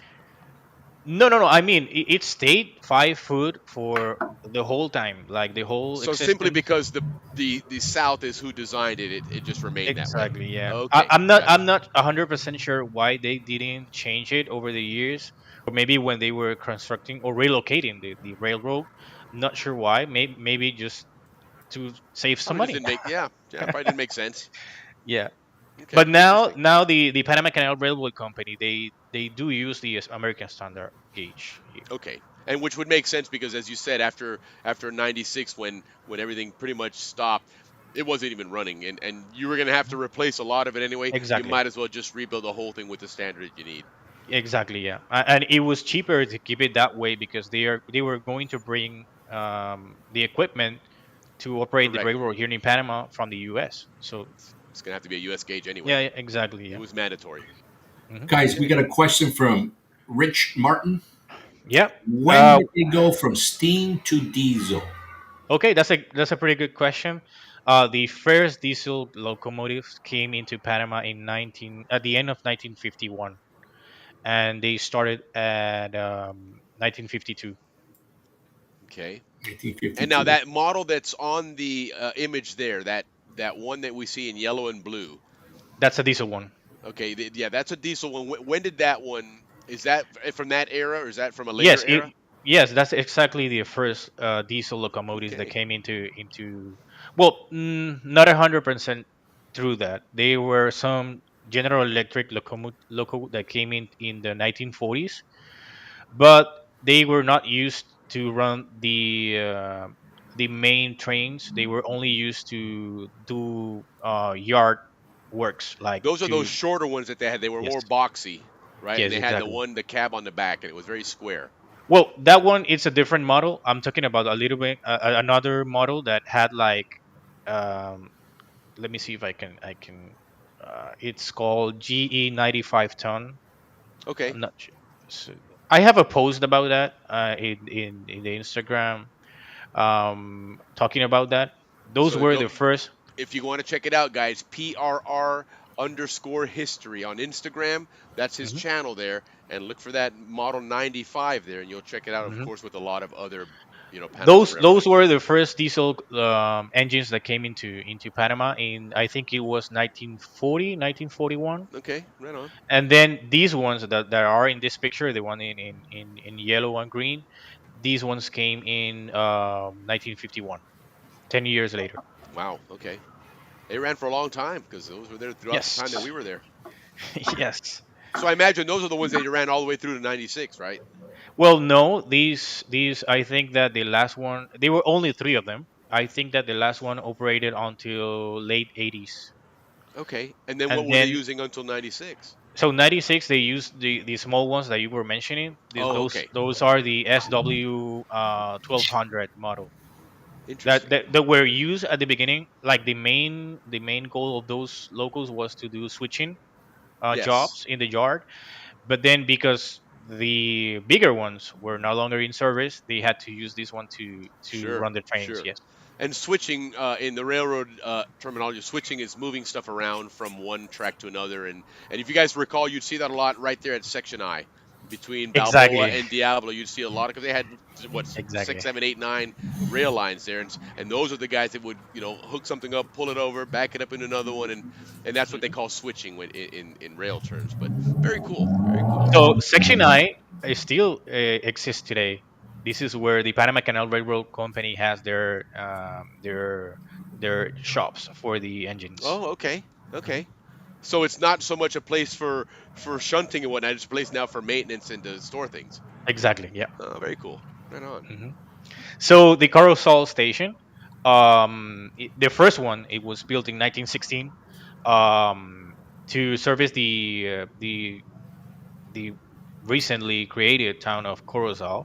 Okay. Corozal was created because most of the people that came from the towns that were either flooded by the Gatun Lake or Right. relocated from the Culebra Cut, they came into different cities that the Panama Canal Company had created for them, and one of those was Corozal. So, 1916, they created the first railroad station here. But then in 1956, there was a project from the Panama Canal Construction Company to make like a facelift of the town, and Okay. they were renovating the housing and putting more like the pool. They created the swimming Sure. pool there. There was a theater there that was created around that time, and they decided to tear down the railroad station. Okay. And then they only put there, I don't know why, but they put there a small shed that was used as a stop. It was not a complete station. I remember that. I remember that even then. I mean, and more often than not, the train wouldn't even stop there. I think if there was a need to stop, sometimes it would. But I remember that even because I lived in Los Rios, right, Oh, right okay, okay, down from that right there, area. yeah. But hmm yeah, that it certainly was a lot smaller than than this one here that you see in the picture. Yeah, That's yeah. for It sure. was like a small shed, an open shed Yeah, there. it really was. That was And the it. Yeah. platform itself was all of maybe 20 feet long. Yeah, I think the that small shed still is there right now. I Okay. think, but it's right behind what there are some restaurants, the Magu type Oh of Yes. yeah. fish. Cool. I think right there it's the Okay. that shed. Yeah. Interesting. hmm Interesting. So in the next slide, we can see a couple of photos. Yeah. So the one in the background, it's the steam era. It was taken about around 1919 approximately, Okay. and you can see the steam engine going through the carousel station. And you The can see one, several rail lines there. When we were yes, down there, it was just the one line going, north south. yes, because at the beginning, when the canal started operating, you will need to move everything from one place to another by train. So every single area had rail lines. Right. and, Right. and and you can see some of those if you go to what was the Gaylord um, highway Yeah. before. If you go to where the current passenger station is, Mm, like right in front of it, you can still see a couple of those rails going through the street. interesting. Mhm. Interesting. And then that Because top picture there, uh, yeah, that building on the right hand side, right next to that, if I'm not mistaken, they ended up building a fire station. Is that still up and running now? No, there is no fire station there Okay, right so now. Yeah. that was a big fire station in Yeah. Corozal there, Hmm. which was a But U.S. fire that station. building that you mentioned, the big one, is Hmm. still there. Okay, That yeah, one's still there. Yeah. I think that was a military barracks or something. It was because behind that, what would be, if you're looking at that picture, you look to the right of that. That's where like I guess in the 70s and 80s was the PX, was the military big store. Oh no, I think you're getting all the way around. Like the commissary store was a little bit up to the south. It No, will no, be no, on no, no. top. I'm not talking about the commissary. Yeah, remember the Oh, commissary? That was Canal Zone. On this side, it was, oh, you okay, know, okay, okay. later on in the 80s, that commissary was one. They ended up closing that place, but the PX, that was the military's, uh, what they call base exchange, and Oh, that would be like almost a Walmart for the I military. see, I see. Okay. But once the treaties were signed and things started to change, we had privileges to buy there as well, and that was on that side there. But yes, to your point, it would be on the top left corner of that picture. Exactly, That exactly. was Yeah, where the big commissary was. Yeah, I remember exactly. that. And that's actually the railroad station now. Oh, it is. Okay. Yes, Oh, very good. that's exactly where the Austin Mama's restaurant is. Okay. Very That's good. right there. Yeah. Ah. So I see a comment from Juan Thompson in the chat here. Hmm. He's talking about the roundhouse that was in Balboa Yard. I have uh, compiled and created a post about that roundhouse. I also remember seeing that roundhouse when I was a little boy. Hmm. That that that was the place where the engines had their maintenance and all Correct. that stuff. Yeah, Yeah, that pretty was very interesting. traditional back then. Is where one rail line would feed into it. You'd stop on that round, in Hmm. essence, a table, and it would rotate around to whatever And open stall you had, and it would pull into that one. and the goal of the roundhouse at the beginning was to turn the engines because the engines can only work in In one one way, direction. in one direction. Oh, Yeah. look at you. That's right. when Interesting. when when we got the diesel engines could run either way with the same power, so you don't need the at that moment the roundhouse, but you already had the building to use it Sure. uh, as a shop there for the engines. Right. And that was behind the Fastlich baseball field on the Exactly, yeah. outfield. You'd cross the railroad tracks, and that's where that building he's Hmm. talking about was. Yep, it was teared down in um 2005. Wow, it went that Hmm. long. Yeah, Interesting. yeah, yep. Okay. Well, I imagine they use that for the other Well, railroads. it's part of the container yard right now. Right. Okay. So yeah, Very they interesting. have to clear everything from there. And then what are we looking at that bottom picture there? So the bottom picture here, it's the demolition of the station back in 86, Oh, okay. 56. I'm sorry, Gotcha. and they were using some cranes and stuff to demolish the whole Sure. structure there. Yeah. Interesting. Interesting. Very Mhm. good. And then from there we go on a little further north to Pedro Miguel. Pedro Miguel. Yeah. So Pedro Miguel was created. The town was created between 1906 and 1907, and most of the people that live here were from the silver role, Yep. and that's why they created also a railroad station here. And the building was really basic, not that basic as the Ancon one, but it was really a basic structure there, Sure. and it didn't had any improvements like major improvements over the years. And I remember seeing this building back in the late 1990s, Hmm. and it was the same as this picture that we have in the background. It's really basic or wooden structure there. Yeah. It was Yeah. still the Not a lot of same. concrete other than on the floor. Exactly. Yeah. Yeah. There you Yeah. go. And here's some other more clear pictures, obviously. Exactly. Over the decades, the one on the background is from the 1930s. The one on top is from the 1980s, and you can see that it's almost the same building. It hadn't changed Yeah. a little Right. bit there, and the one on the bottom is from 1947. Back when the railroad stopped working in the late 90s, it was used for these buhoneros or the gunas that used to sell their own creations there, like their molas and Okay. their own things, like the So like ones a little that flea market almost. exactly, yeah, Okay. like the one that they had in Stephen's Circle. Sure. Okay. They had something very similar to what they had there Uh, in the station, yeah. might as But well. then the renovation project came in, and some of the buildings had to be teared down, and this is one of the ones that we lost there. Interesting. And we've got another post on there, a comment talking about from Jim talking about the technology on that roadhouse was used on the locks on the center to rotate the mules. So again, in similar Exactly. fashion, I guess they were one Well, way driving. yeah. Even to this date, we can see those small round platforms in the logs, rotating the mules. Interesting. Hmm. Well, you learn something new every time, don't you? Yeah. Right on. Wow. Moving right along then. And from there, we of course we get over to Gamboa. That Gamboa was a popular station. This is something interesting that I always uh, kind of found fascinating. You take things for granted until you're told otherwise or you learn otherwise. But one of my friends, Fran Hearn, Johnny and Mitchie Hearn's mom, we were talking. I think it was last year or the year before. We were just chit chatting about different things and about the Canal Zone, and they lived in Gamboa growing up. And so Friday nights, you still go to Balboa because that's where all the partying is and all the good times and the fun. But you had to make sure you're at the station by I guess 10 or 11 o'clock at night to catch the last train back to Gamboa. Otherwise, you're stuck in Balboa for the night.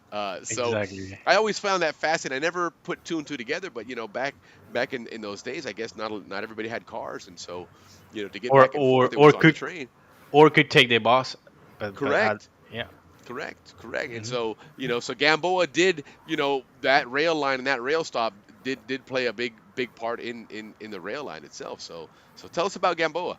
So Gamboa, if you don't know, of course you do, but probably people in the chat doesn't know about it. But this is where the Chagres River meets the Panama Canal, and the Correct. Chagres is the river that provides all the water or most of the water for the operation of the Panama Canal. Yep, you So got the it. first station structure was built in 1913, and from 1940 to 41, they renovated the whole structure there. They put a big station there, and they move it from the west side of the rail into the east side of the rail. Like Okay. this picture that we see in the background of this slide, it's on the west side of the rail. Then in 1940, it was moved back to the Sure. east And side as of you the can see rail. on this one in the background, you see the canal behind it there because obviously that rail line was right along the canal itself. So by Hmm. moving in that side, you were limited in space, number one, and you Exactly. probably to access it, you had to cross the rail line, which is probably something that wasn't Probably, yeah. preferred. Hmm. So made a lot of And sense to move it to the other side. yeah, and back in the 1960s, the amount of people living in or working in Gamboa decreased a lot, and then Ah, the okay. station was scaled down to a small practical station, and Sure. we're Well, going we've to learned see. through some spillway articles that in the 60s, that was when there was a lot of big expansion in the canal zone in the Balboa area. Some newer communities were built, and so, yes, to that point, a lot of people left Gamboa and to move closer to Balboa and be closer Hmm. to work. Yep, exactly. And in the next slide, we can see a couple of pictures. So the one in the background, it's from 1941. You see that this is the new station. It's a big station that Sure. we had there, and also the one on the bottom is from the same era. You'll see the Okay. people getting down from the train, and also taking the train up to Yeah. Cologne. Certainly. One interesting fact here is like the style of the of the garments that people used back in the Right. days. Yes. Yeah. Look at the first guy there. He's dressed pretty sharp there with his. Exactly. Probably this is a Sunday, so they were I even was going to say, even yeah. getting from the Sunday service or going Yeah. to the Or Or going. Sunday Italy, service. That's why or they're coming running. You back don't want to from miss a Italy. train. You'll be in trouble with the priest Exactly. or with your mom for missing church. I don't know which is worse. Yeah. And then the bottom, I'm sorry, the top photo here. It's the scale down station that I was talking about. This is Yep. from the 70s. It was a small station, a wooden station with a couple of benches there. God, I'd love to have one of those benches now. I bet those things were collector's Yeah, items now. you can see some of those in the Panama Canal Museum. They still have Okay. those there. Very good. Very Hmm. nice. That's a good part of the legacy to preserve. Yep. Absolutely. Okay, so the next one north, Frijoles Station. This one, it's very special to me. So Frijoles was a small town back before the construction of the Panama Canal. Frijoles was to the west of of um, of the Panama Canal. It Okay. it was well. If you would like to take the Panama Canal as reference, Frijoles was right in the center of the Panama Canal. Oh wow. Yes, so Interesting. it was a small town. It had big water tanks So let me because ask you this: roughly, how far north of Gamboa would you say I Frijoles was? I will say around 5 miles. Okay. Okay. That's where Rod Carew's from. Oh, His really? family. Yeah. Oh, wow. I didn't know that fact. Wow. Mhm. He So, was born on the on the train on the way oh, to the yeah. hospital. Yep. Yeah. Juan Posada told me about that fact. Yes. Yeah, Sure did. that's right. That's right. Yeah. So, Frijoles, the main town was in the middle of the Panama Canal, and it was used to provide water for the steam engines. Like Oh, they had big water tanks in it just to refuel and resupply water to the steam sure. engines there. It made sense because again, the Chagres River was running right through there, so you had access to water way before a Exactly. canal was even thought of. Yep. Yeah. Actually the main route of the Panama Railroad was right along the Chagres River. Okay. Mhm. So Interesting. then when the Panama Canal started its construction, the Frijoles station was relocated far to the east. But there Okay. was no town. It was only a couple of houses there, like 4 or 5 houses, and then the railroad station called Interesting. Frijoles. I wonder what the purpose of that was. Yeah. So then Smithsonian, in maybe?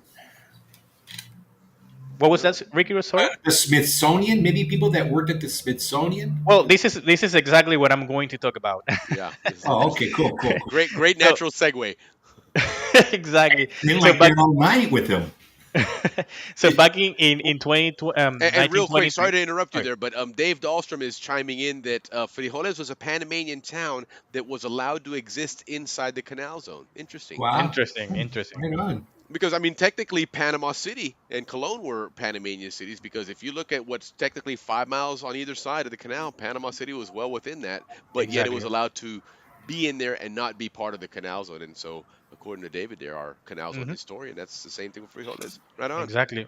So in 1923, the Barra Colorado Island Nature Reserve was created then, and Frijoles was a strategic point for people working in that island to get and go back and forth from that island. So what they did was to use the Frijoles station and put a small a wharf there to take the boat that will cross you to the island and going back and forth from there. And don't So you have a personal connection to that? I do have one. So back in the 1980s, people that work in Barra Colorado Island under the Smithsonian Institution, they had to take the train every single day to go there, and they will take it either in Ancon or in the Balboa station, and they will go into up to Frijoles station. So the connection that I have with this station is it's both of my parents used to work in the Barra Colorado Island as biologists, So and cool. they took the train every single day, and they met each other in the train. What a Great great story. story. Yeah, Fabulous. yeah. So back in since 1923, imagine that from 1923 up to 1986, the train has always stopped there to bring scientists, to bring administrative personal clerks, everyone who worked Sure. in Barrio Colorado Island, back and forth from it. That's Then great. in '86 there was a command issue that the U.S. government issued a restriction to use the railroad because of obviously the state of the railroad at that moment. So the Smithsonian decided not to use this station anymore. So what they did was to create a new place to take the boat in Gamboa. Yep, that would make sense. Mhm. Yeah, you already had a lot of launches and stuff there anyway, so yeah, that would Exactly. definitely make sense. That's fascinating. First they were using the facilities inside the dredging division of the Panama Canal, and then back in 2010 approximately they created their own place to take the boat there. Very good, very good. And then here you can see some of the pictures there. So some of the pictures of frijoles, the one on the background, it was taken by a scientist that worked in the early 80s in Barra Okay, Colorado Island, and she documented the process of getting into and out of the island there. that's great. Yeah, the one on top, it's the platform for the frijoles station, and you will see the train that will come from Cologne. This picture was taken, I believe, in the mid 1970s, Okay, because the train had the bicentennial scheme. sure. They painted the trains in a special scheme, Yep, commemorating the we remember that. bicentennial. Yeah, That was, and so that would be probably late '70s actually, because it would be '76 and beyond that they had that yeah. I painted. think I think they painted the trains a little bit earlier, like maybe two Oh, they years did. before. Yeah, they Okay. did. Oh, interesting. Hmm. Interesting. All right. Well, Yeah. here I'm trying to argue with the guy that knows Panama Railroad history about all that stuff, right? No, that's But valid. That's valid. You can you know, you can ask. but that's cool. And then the bottom um photo here, it's the location of the station in an aerial perspective. You will see the small station at the center of the photo, Yeah, and then everything around is just water and a couple of houses there. sure. And this is taken back in 1956. It looks like it says on the fine print there. Exactly. Oh, Yep. that's a wow. That's a great picture from There was 1956. there was a guy that worked there, that lived in Frijoles, called Mr. Keat. He, Okay. he was a Jamaican guy that was born in Jamaica in 1906, and he came to work in the construction of the Panama Canal, and he stayed here in Panama. I'm not sure why, but he decided to put his home in Frijoles, and he worked there. He lived there until the last day on Earth. Like, he was the Wow. last person that lived in Frijoles.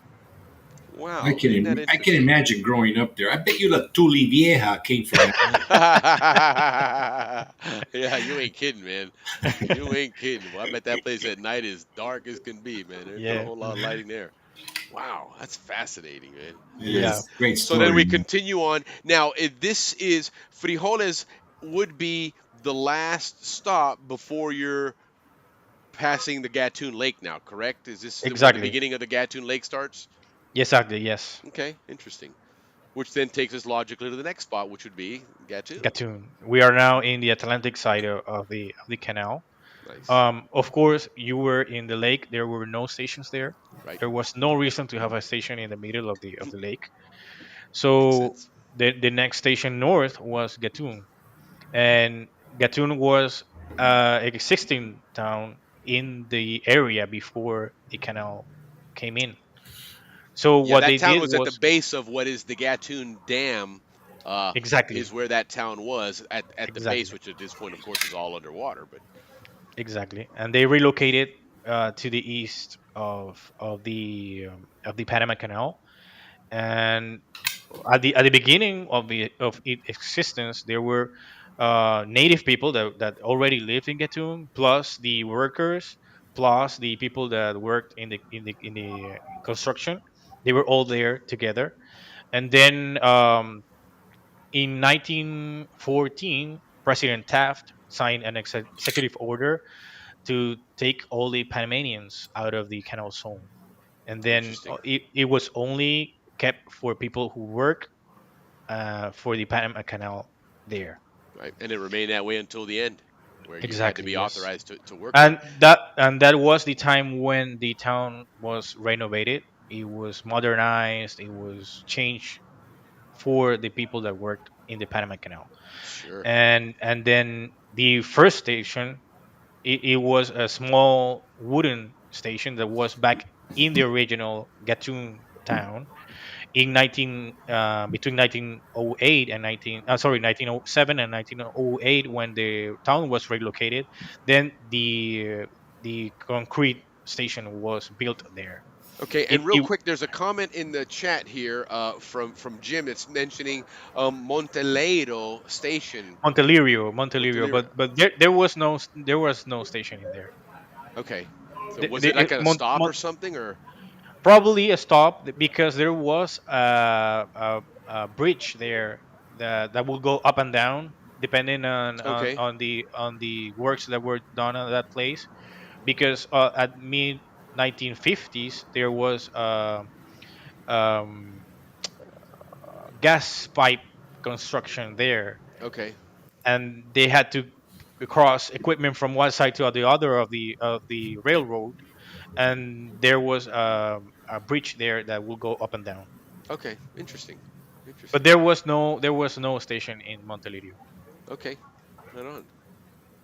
So anyway, and then Well, and again, this is the only station located on a curve of the railroad. Okay, hint, hint. That Exactly. might Yeah. be another Kahoot question there.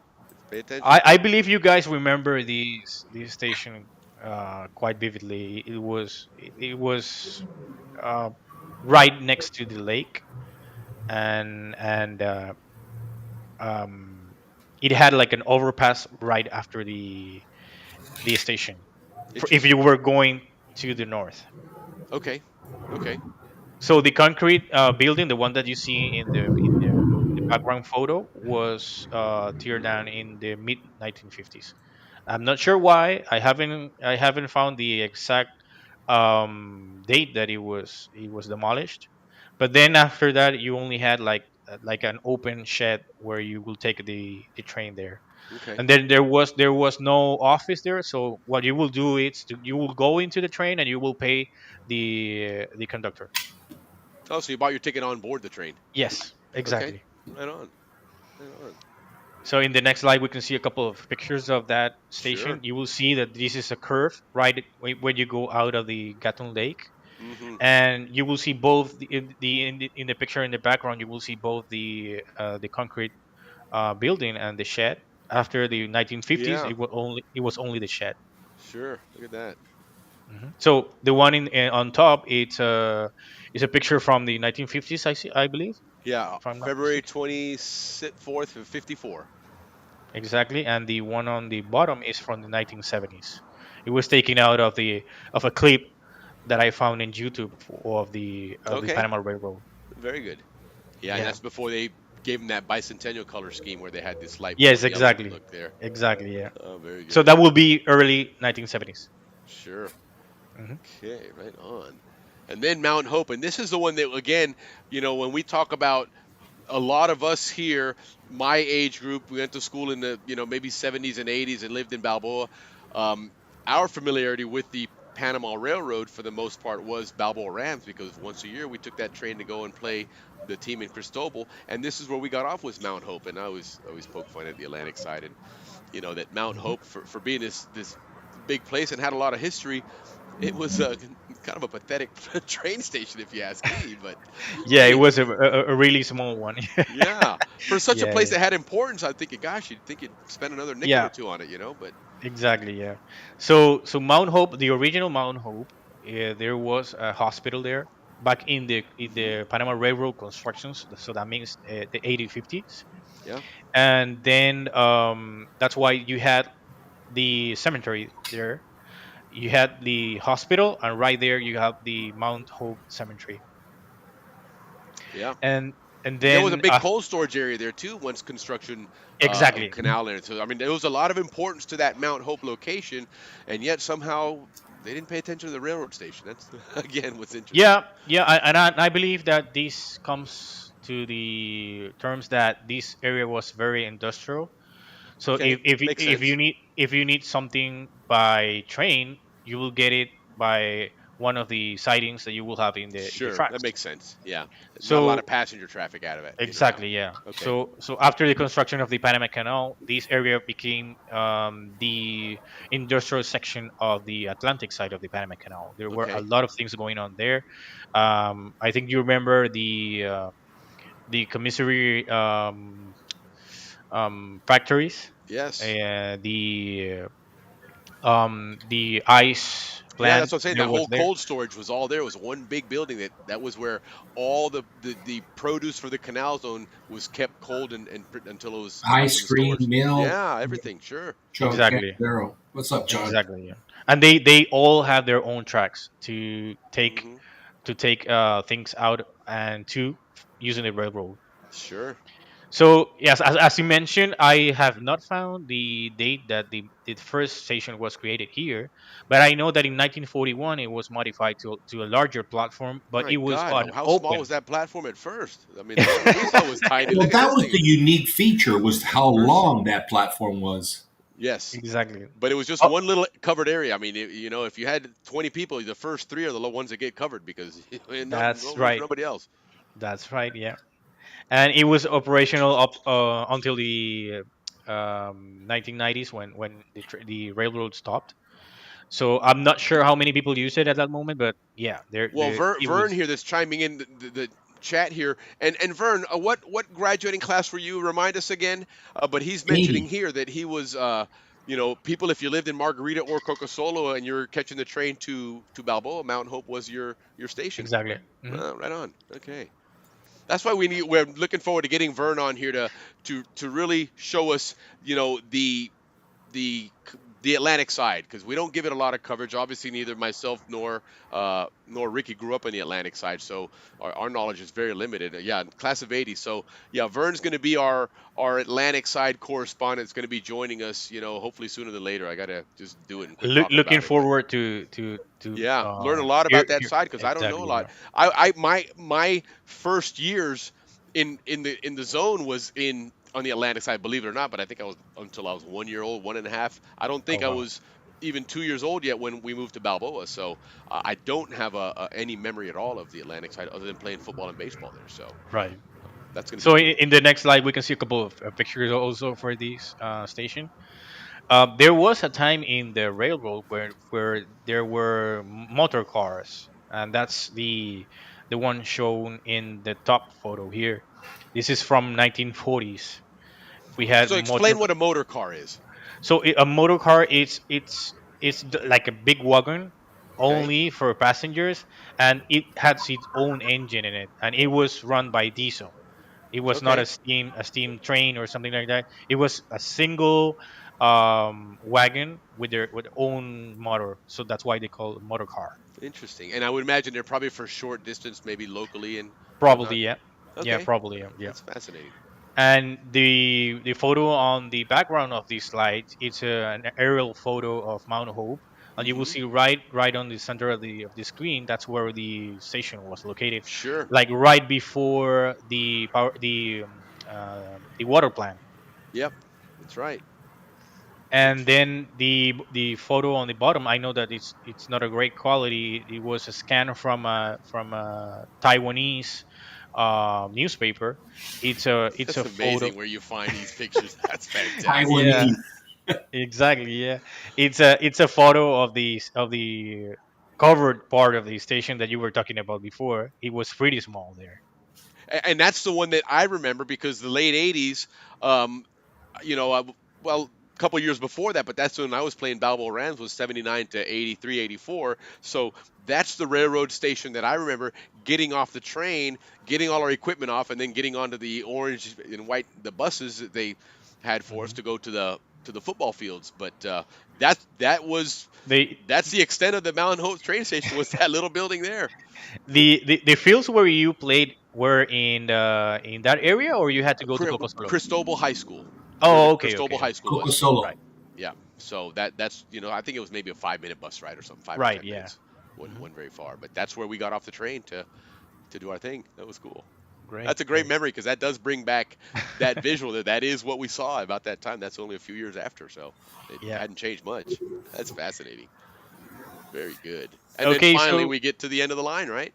we get to the end of the line, but this is not the last one that I'm going to talk about, and I Okay. will explain later on why. Sure. So Cologne Station, the first passenger station, was created or built in 1908 and between 1908 and 1909, designed by P.O. Wright in an old English style. So Okay. if you see this building you can see it today is still there. It's in a quite rough condition, but it's still there. Okay. Um, and if you have traveled to Europe, you will see that this building it's quite similar to those Okay. in Europe.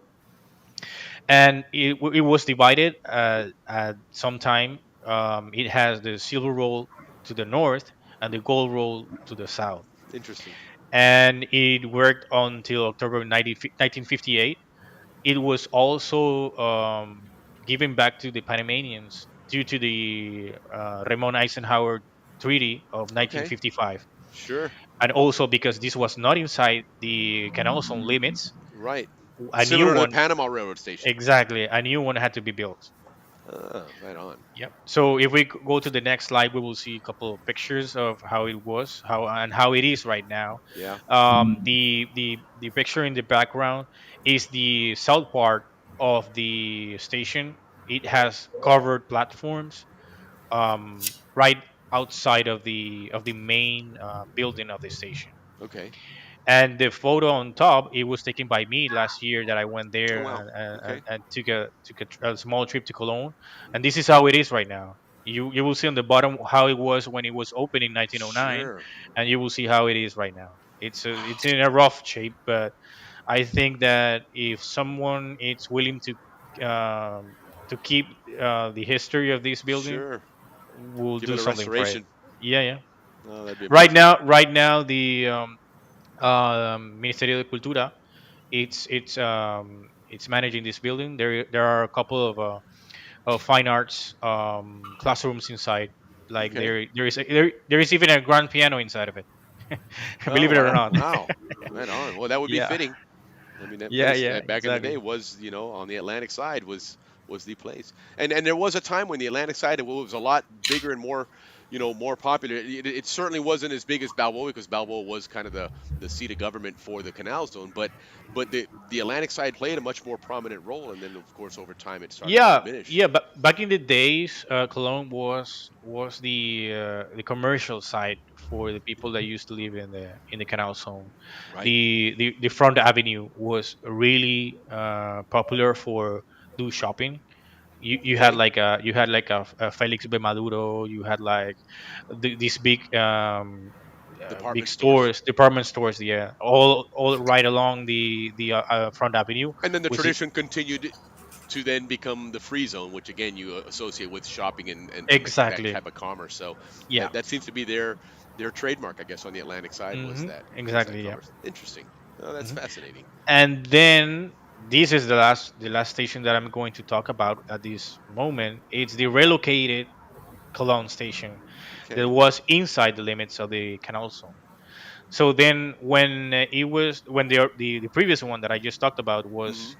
given back to the Panamanian government, the Canal Zone had to create a new station inside the limits. So what they do is create a Cologne station in Cristobal. Okay. So in 1958, they opened this new station.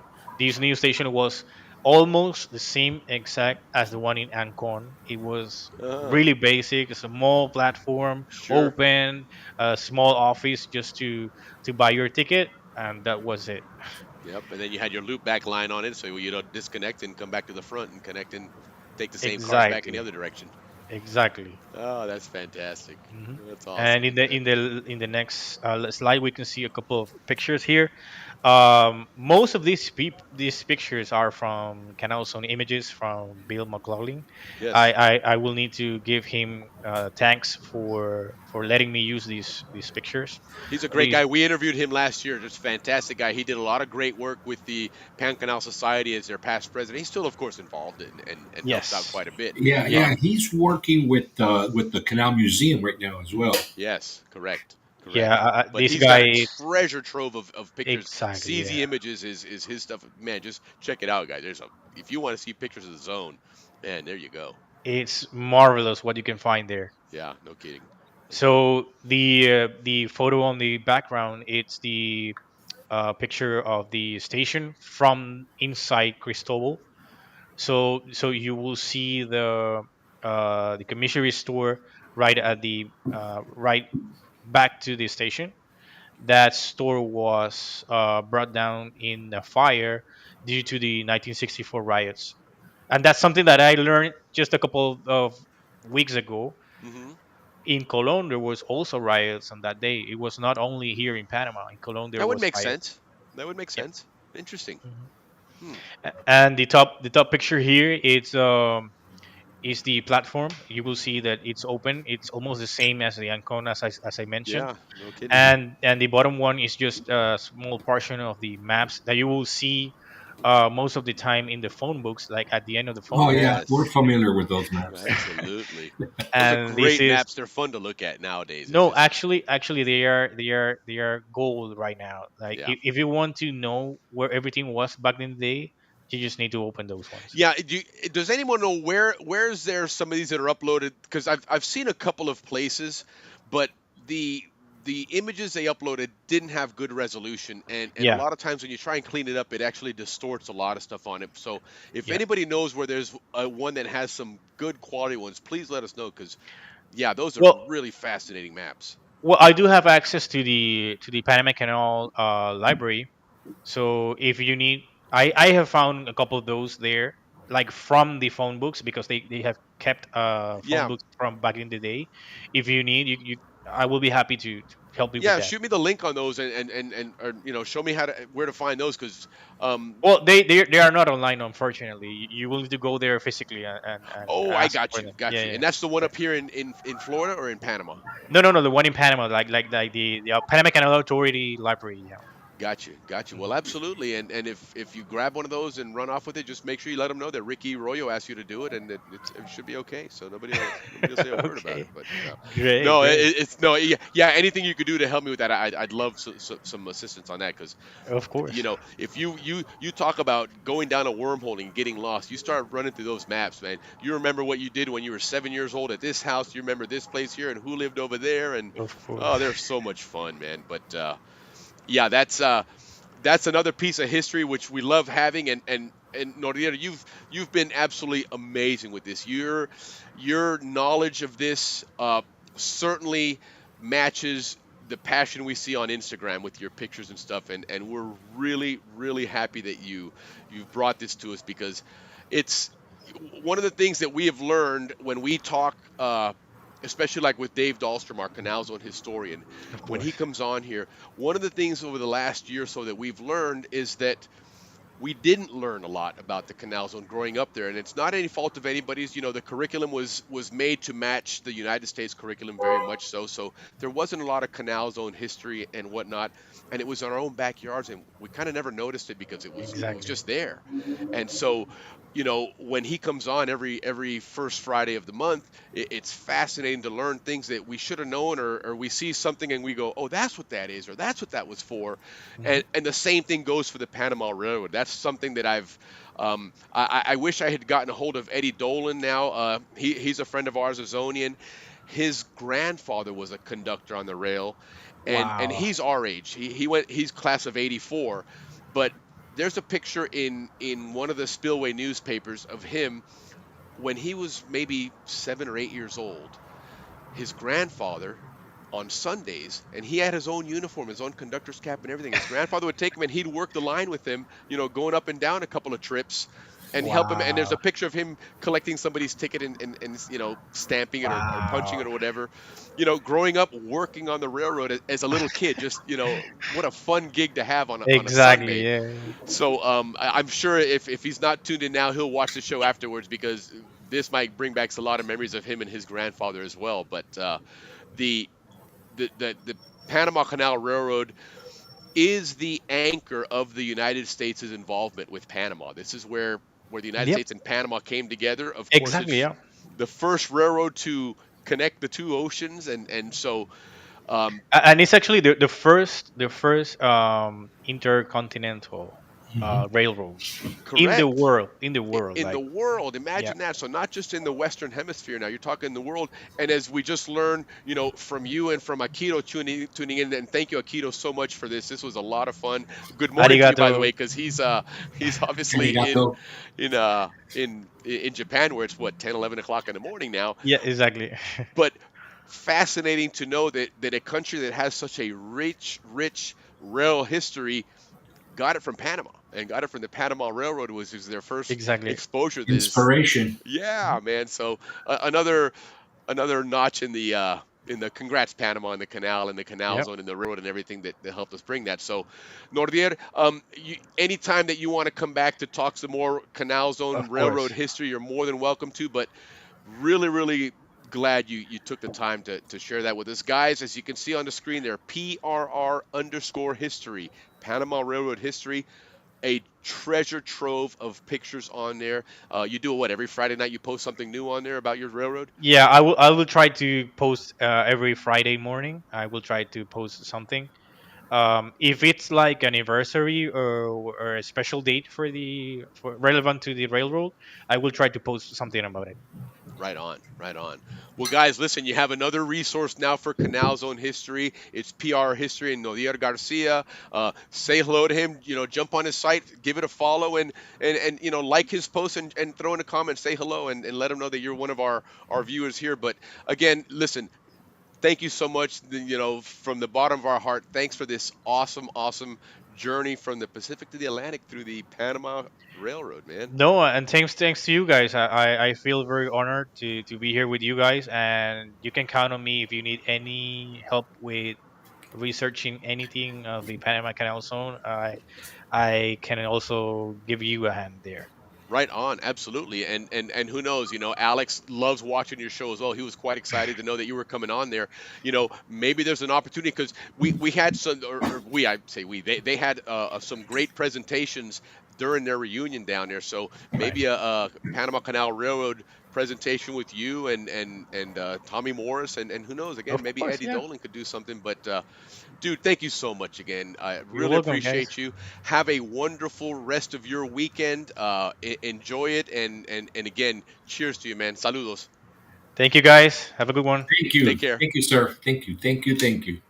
Wow, man, that was I tell quite you a what. show, man. Wow, I know. Well, I tell you what. We freely give out Zonian status here. That young man deserves the Zonian status Yeah, 100%. for the work that he has 100%. put in and the love for the Canal Zone and the Canal Zone train, as well as our friend in Japan. We got another Zonian out in Japan. Yes. Let's anoint our two Zonians Absolutely. tonight. And this Thank you cheers to so our much. new members of our family, our Zonian Contributing to the family. show all the way from Japan. That's twice we've had that now. That's Mhm. pretty good, man. I'm not sure how many other Panama-based podcasts and shows can do something like that, but no, this is again a lot of fun learning this Canal Zone history that we have here. When he was talking about being a kid when he first started and that love for the railroad, um, I remember several times coming down Gaylord Highway, right in front of the library and Kane Brothers warehouse there. And every so often, if it was the right time, there was a train that had just left the Ancon station, and so you're kind of running Mhm. parallel with it there. So I can hear that engine right now, rumbling along, getting around that curve, and then the straight to then pull into the Balboa train station. And oh man, what's that? Good memories. I love the railroads, anyways. My dad, as a kid, we had model railroads a couple times. So yeah, Leaf Celine's father had sure fan did, of all sure time. Look, I got did. the golden hour coming in through my window right now. So that's why you Yeah, guys see yeah, yeah, that. yeah. Yeah. So, but anyhow, guys, the show was a lot of fun. We were gonna do a Kahoot, but we've reached that magic hour anyway, and I want to leave this show on a high note. And this is a show that definitely could go to the Panama Canal Museum collection because if somebody wants to learn about the railroad, here's a great place from somebody that really does. I mean, loves that whole railroad experience and everything. So I think that's what we're gonna end up doing. Kahoot will definitely do it next week. Then don't miss that. But we got a lot of cool things going on for next weekend, guys. Remember, it's the 16th of May. We're already in the middle of the month of May, but we're gonna have Dickie MacArthur and Pedro Peñalver talking about relocating back to Panama. A lot of people are looking at doing that. I talked to my friend Johnny McGee. He's looking at doing something in Panama again as well. He was living down there previously, came back up here to the U.S., but that's a big thing now. People are making the move back to Panama, and you want to have somebody that can help you do it right and make the right steps, right decisions, and know where to look and know what to look for. So Richard MacArthur, Dickie MacArthur, he just moved back a couple of months ago. So he's going to be telling us what he's been doing. The guy's having a great time down there. Let me tell you what, man, he is enjoying the retirement for sure. But obviously there's certain things that you have to do, or, you had to be mindful of. And that's where we're going to have him to help us out with that. And again, Pedro Peñalver, who's been doing real estate in Panama for many, many years. He's very familiar with the area. So that's going to be a good, informative show. Bring some questions, guys. If you got any thoughts of buying property or moving to Panama, this is definitely the show to watch. The following week, we're going to have Andrew Eftimitis, Milita Carzorla, Jim Duffus, and David Cohen. We're going to go through a Gatun Locks transit. They're going to tell you what each one of them does as that ship is getting ready to transit. That's going to be awesome. That's going to be really, really cool. I'm going to try and work with these guys to get some cool visuals so we can really appreciate seeing it. Like we did tonight, had some really cool visuals of how we worked our way from Balboa to all the way to Cristobal on the rail line. So look forward to that. And then next month, a couple other exciting shows that we got in the works there. Vern Couturier is going to be joining us here shortly to start bringing that Atlantic side content. Bring that world to us as well, and bring them into the fold. But nonetheless, guys, thank you so much. Thanks for all the great questions and comments and participation. We really, really had a great time doing this. So looking forward to doing it again next week. Ricky, man, get us out of here, dude.